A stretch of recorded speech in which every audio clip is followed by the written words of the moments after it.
The night was merciless. Sheets of rain slammed against the cracked windshield of an old, sputtering pickup truck crawling along a deserted road on the outskirts of the city. Lightning tore through the sky, illuminating the drenched world for split seconds, trees bending in the wind, puddles reflecting chaos, and a man gripping the steering wheel as if his life depended on it.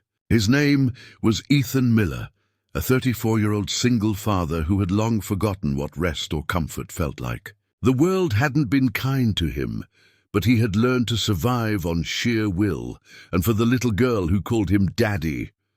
He was returning home from a double shift at a small diner, exhausted, eyes heavy, his stomach empty, but his heart anchored in quiet strength. He had just enough gas to make it home, or so he thought. But then, through the blur of rain, his headlights caught a flash of movement.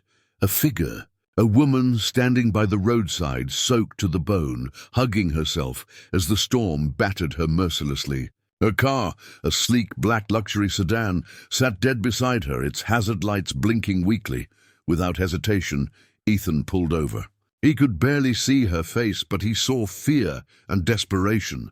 She looked out of place, too well dressed, like someone from another world. Her heels were sinking into the mud, her makeup washed away by rain, her phone dead in her trembling hand. Ethan stepped out into the cold, pulling his old jacket tighter, and shouted over the storm, asking if she was okay. She nodded weakly, trying to speak, but the wind swallowed her voice. So he did what came naturally. He guided her to his truck, wrapped her in his spare blanket, and turned up the heater.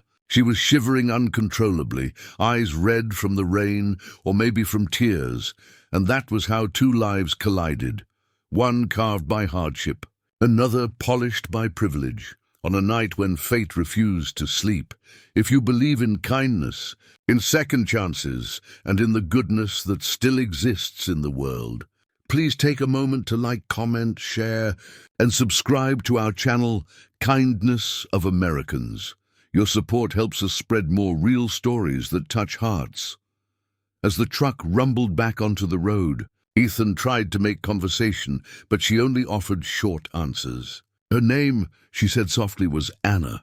Her voice carried exhaustion, the kind that doesn't come from a storm, but from a life that's been quietly unraveling. She had been driving back from a company event hours away when her car broke down, and no tow truck would come in such weather.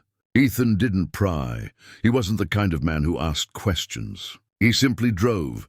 When they finally reached town, she insisted he drop her at a hotel. But seeing how late it was, nearly 2 a.m., and how the storm had flooded half the streets, Ethan hesitated. "The roads are getting worse," he said gently. "I live just a few blocks from here. My daughter's asleep at home. You can wait out the storm there if you want." Anna hesitated, but his sincerity disarmed her. Moments later, she found herself stepping into a small, cluttered apartment that smelled faintly of soap, rain, and home.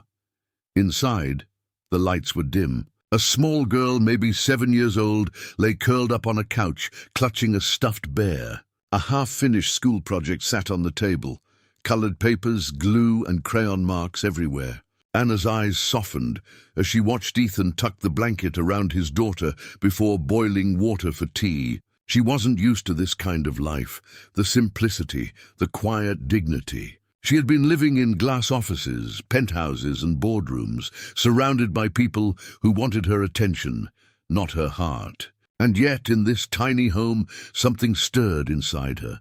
As the hours passed, Ethan told her little about himself, that he worked 2 jobs, one as a waiter and another as a night cleaner at a construction office. His wife had passed away 4 years ago from an illness they couldn't afford to treat, and since then it had been just him and Lily, fighting their way through every day. Anna listened, silent and moved. She had signed million-dollar contracts and built companies, but she had never seen this kind of strength before, the kind born from love, not ambition. The next morning, when the rain finally cleared, she thanked him quietly and left. She offered money, but he refused. "Just glad you're safe," he said with a tired smile. And then she was gone, just another stranger in his passing life. He never imagined he'd see her again.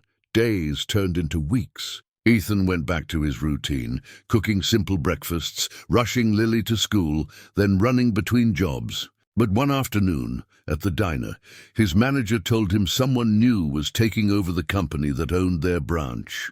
Big corporate restructure, they said. Some new CEO, a woman from the city. Ethan didn't think much of it. He had no time for such things. Bills didn't wait for curiosity, until one afternoon, when the diner's bell rang and the new owner walked in, the world stopped. Anna, dressed in an elegant suit, her hair tied neatly, her expression composed but soft, stood at the entrance. For a moment she seemed equally frozen. Ethan's eyes widened in disbelief. The woman he had rescued from the storm, the one who had sat in his humble home, was now standing before him as the CEO of the very company that employed him. Their eyes met, and time rewound, the rain, the warmth, the kindness. He quickly looked down, embarrassed by his worn uniform, his tired hands. But Anna stepped forward, her voice calm yet emotional. She thanked everyone for their hard work, her gaze lingering on Ethan. Later that evening, she called him into her office. The silence was heavy, but her eyes held no distance now. She spoke softly, thanking him again for saving her that night, for offering kindness without knowing who she was. She told him that his humility had reminded her of something she had lost: humanity. People like you, she said, keep the world from breaking apart. Ethan didn't know what to say. He just smiled awkwardly. In the following weeks, Anna quietly changed policies. Employees got better pay, fairer schedules, and small acts of care started echoing across the company. Ethan noticed it, but never guessed it all began with one rainy night. He continued working, never asking for favors, never boasting. But Anna found ways to help without wounding his pride: extra benefits, medical insurance for his daughter, flexible shifts. It wasn't charity, it was gratitude. Months later, on another rainy evening, Ethan was leaving work when Anna caught up with him. She stood by the same kind of rain that had first brought them together, holding an umbrella over both their heads. "You once offered me warmth when I had nowhere to go," she said softly.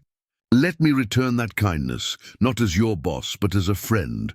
And for the first time, Ethan didn't step away. The rain didn't feel cold anymore.